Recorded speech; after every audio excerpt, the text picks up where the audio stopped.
Hi friends, എല്ലാവർക്കും നമസ്കാരം. ഇന്നൊരു സ്നാക്ക് റെസിപ്പി ആയിട്ടാണ് കേട്ടോ വന്നിരിക്കുന്നത്. കുറഞ്ഞ ചേരുവകൾ വെച്ചിട്ട് എളുപ്പത്തിൽ ഉണ്ടാക്കാവുന്ന നല്ല ടേസ്റ്റി ആയിട്ടുള്ള ഒരു നാടൻ പലഹാരത്തിൻ്റെ റെസിപ്പിയാണ്. അപ്പോൾ അതെങ്ങനെ ചെയ്യാൻ നോക്കാം. അപ്പോൾ ഈ റെസിപ്പിക്ക് വേണ്ടിയിട്ട് നമുക്ക് ആദ്യം പച്ചരി ഒന്ന് കുതിർത്തെടുക്കണം. അപ്പോൾ അതിന് വേണ്ടിയിട്ട് 1 കപ്പ് പച്ചരിയാണ് എടുത്തിരിക്കുന്നത്.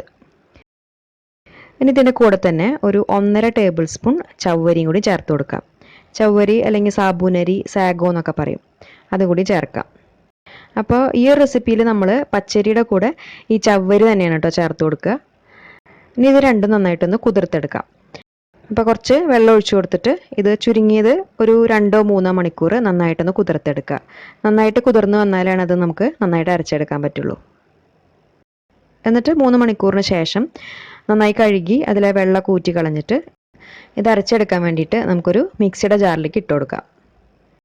അതിനുശേഷം കുറേശ്ശെ വെള്ളം ഒഴിച്ചു കൊടുത്തിട്ട് ഇത് കുറച്ച് കട്ടിയായിട്ടുള്ള മാവായിട്ട് അരച്ചെടുക്കുക. അപ്പോൾ ഈ ഒരു അപ്പത്തിന് വേണ്ടിയിട്ടുള്ള മാവിൻ്റെ പരിവെന്ന് പറയുമ്പോൾ നമ്മുടെ ദോശമാവിൻ്റെ കൺസിസ്റ്റൻസിയാണ് വേണ്ടത്. അപ്പോൾ വെള്ളം നമ്മൾ ചേർക്കുമ്പോൾ ശ്രദ്ധിച്ചിട്ട് വേണം ചേർത്ത് കൊടുക്കാൻ. വെള്ളത്തിൻ്റെ അളവ് കൂടിക്കഴിഞ്ഞാൽ നമുക്കത് ശരിക്കും ഉണ്ടാക്കിയെടുക്കാൻ പറ്റില്ല. അപ്പോൾ ആദ്യം ഒരു 1/4 കപ്പ് വെള്ളം ഒഴിച്ചു കൊടുത്തിട്ട് പിന്നെ ആവശ്യത്തിനനുസരിച്ച് ചേർത്ത് കൊടുത്തിട്ട് അരച്ചെടുക്കുക. ഇതുപോലെ കുറച്ചൊരു തരിതരിപ്പായിട്ട് തന്നെയാണ് അരച്ചിട്ടുള്ളത്, ഈ ഒരു കട്ടിയിൽ. അപ്പോൾ നമ്മൾ നേരത്തെ ചേർത്ത് കൊടുത്തിട്ടുള്ള ആ 1/4 കപ്പ് വെള്ളം കൂടാതെ ഒരു 1/4 കപ്പ് വെള്ളം കൂടി ചേർത്തിട്ട് അങ്ങനെ 1/2 കപ്പ് വെള്ളമാണ് കേട്ടോ അത് ചേർത്തിരിക്കുന്നത്. എന്നിട്ട് ഈ ഒരു രീതിയിൽ അരച്ചെടുക്കുക. ഇനി ഇതിലേക്ക് നമുക്ക് ഒരു 1/3 കപ്പ്, അതായത് ഒരു 6 ടേബിൾ സ്പൂൺ നാളികേരം ചേർത്ത് കൊടുക്കാം. ഇനി ഇതൊരു മധുരമുള്ള പലഹാരമാണ്. അപ്പോൾ അതിന് വേണ്ടിയിട്ട് നമ്മളിതിലേക്ക് പഞ്ചസാരയാണ് ചേർത്ത് കൊടുക്കുന്നത്. അപ്പോൾ മധുരത്തിൻ്റെ അളവ് എന്ന് പറയുമ്പോൾ നമ്മുടെ ഓരോരുത്തരുടെയും അളവിനനുസരിച്ച് ചേർക്കാം. ഞാനിപ്പോൾ ഇവിടെ 1/2 കപ്പ് പഞ്ചസാരയാണ് ചേർത്തിരിക്കുന്നത്. ഈ ഒരു റെസിപ്പിയിൽ നമ്മൾ മധുരത്തിന് വേണ്ടിയിട്ട് പഞ്ചസാര തന്നെയാണ് കേട്ടോ ചേർത്ത് കൊടുക്കുക. എന്നിട്ട് വീണ്ടും ഇതെല്ലാം കൂടിയിട്ട് നന്നായിട്ട് അരച്ചെടുക്കാം. അപ്പോൾ ഇനി അരയ്ക്കുന്ന സമയത്ത് നമ്മളിതിൽ വെള്ളം ചേർക്കേണ്ട ആവശ്യമില്ല. ആ പഞ്ചസാര നന്നായിട്ട് അരഞ്ഞു കഴിയുമ്പോൾ മാവിൻ്റെ ആ പരുവം കറക്റ്റായിട്ട് വരും. അപ്പോൾ നമ്മളിതിൽ വെള്ളം ചേർത്ത് കൊടുക്കാതെ അരച്ചെടുക്കുക. കണ്ടില്ലേ മാവിൻ്റെ കൺസിസ്റ്റൻസി? ഇതുപോലെ ഒരു ദോശമാവിൻ്റെ പരുവത്തിലാണ് വേണ്ടത്. ഇതിന് ശേഷം നമുക്കിത് ഒരു ബൗളിലേക്ക് മാറ്റാം. ഇനി ഇതിലേക്ക് ഫ്ലേവറിനായിട്ട് ഒരു 1/2 ടീസ്പൂൺ ഏലക്കാപ്പൊടി ചേർത്ത് കൊടുക്കാം. പിന്നെ അതിലെ മധുരം ബാലൻസ് ചെയ്യാൻ വേണ്ടിയിട്ട് ഒരു നുള്ള് ഉപ്പും കൂടി ചേർത്തിട്ട് നന്നായിട്ട് മിക്സ് ചെയ്തെടുക്കാം. ഇനി ഇത് നമ്മൾ നെയ്യപ്പൊക്കെ ഉണ്ടാക്കുന്ന രീതിയിൽ ചെയ്തെടുക്കുകയാണ് വേണ്ടത്. അപ്പോൾ ഇതുപോലെ കുഴിയുള്ളൊരു ചട്ടിയിൽ എണ്ണ നന്നായിട്ട് ചൂടാക്കിയെടുക്കുക. അത്യാവശ്യം എണ്ണ വേണം. റിഫൈൻഡ് ഓയിലോ വെളിച്ചെണ്ണയോ ഇത് വേണമെങ്കിലും എടുക്കാം. എന്നിട്ട് മീഡിയം ഫ്ലെയിമിൽ വെച്ചിട്ട് ഓരോ കയ്യിൽ മാവ് ഒഴിച്ചു കൊടുക്കുക. അതിനുശേഷം ആ മാവ് നെയ്യപ്പത്തിൻ്റെ പോലെ തന്നെ കുറച്ച് കഴിയുമ്പോൾ മേലേക്ക് ഇതുപോലെ പൊങ്ങി വരും.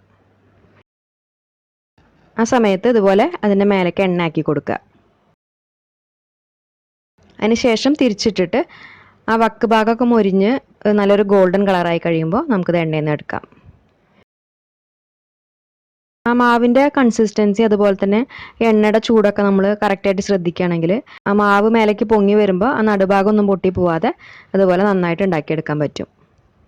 ഫ്ലെയിം കൂടിക്കഴിഞ്ഞാലും അതുപോലെ കുറഞ്ഞു കഴിഞ്ഞാലും നമുക്കത് ശരിയായി കിട്ടില്ല. പെട്ടെന്ന് മേലേക്ക് പൊങ്ങി വരുന്നതോട് കൂടിയിട്ട് മാവിൻ്റെ നടുഭാഗം പൊട്ടി പോകാൻ ചാൻസ് ഉണ്ട്. പിന്നെ ഇതുപോലെ ഇരുമ്പിൻ്റെ ചട്ടിയാണെങ്കിൽ നമ്മൾ മീഡിയത്തിനേക്കാളും കുറച്ചും കൂടി ഒന്ന് ഫ്ലെയിം കുറച്ച് വെച്ചിട്ട് മാവ് ഒഴിച്ചു കൊടുക്കണം നല്ലത്. ചട്ടിക്ക് അത്യാവശ്യം നല്ല ചൂടുണ്ടാവും. അപ്പോൾ ഒരു ലോ ടു മീഡിയം ഫ്ലെയിമിൽ വെച്ചിട്ട് മാവ് ഒഴിച്ചു കൊടുക്കുക. അപ്പോഴാണത് ശരിയായി കിട്ടുക. ഇതൊരു ചെട്ടിനാട് സ്പെഷ്യൽ സ്നാക്ക് റെസിപ്പിയാണ്. നമ്മുടെ നെയ്യപ്പം പോലെ തന്നെ നടുഭാഗം നല്ല സോഫ്റ്റായിട്ടും വക്കൊക്കെ നന്നായിട്ട് മൊരിഞ്ഞിട്ടാണ് ഉള്ളത്. എളുപ്പത്തിൽ ഉണ്ടാക്കാൻ പറ്റിയിട്ടുള്ള നല്ല ടേസ്റ്റി ആയിട്ടുള്ളൊരു പലഹാരമാണ്. അപ്പോൾ എല്ലാവരും ഉണ്ടാക്കി നോക്കുക, എന്നിട്ട് ഫീഡ്ബാക്സൊക്കെ അറിയിക്കൂ. പിന്നെ ഈ വീഡിയോ നിങ്ങൾക്ക് ഇഷ്ടപ്പെട്ടാൽ ലൈക്ക് ചെയ്യാനും ഷെയർ ചെയ്യാനും കമൻറ്റ് ചെയ്യാനും മറക്കരുത്. അതുപോലെ നമ്മുടെ ചാനൽ ഇതുവരെ സബ്സ്ക്രൈബ് ചെയ്യാത്തവർ സബ്സ്ക്രൈബ് ചെയ്യാനും മറക്കരുത്. അപ്പോൾ ഇനി നല്ലൊരു റെസിപ്പിയായിട്ട് വീണ്ടും കാണാം. താങ്ക്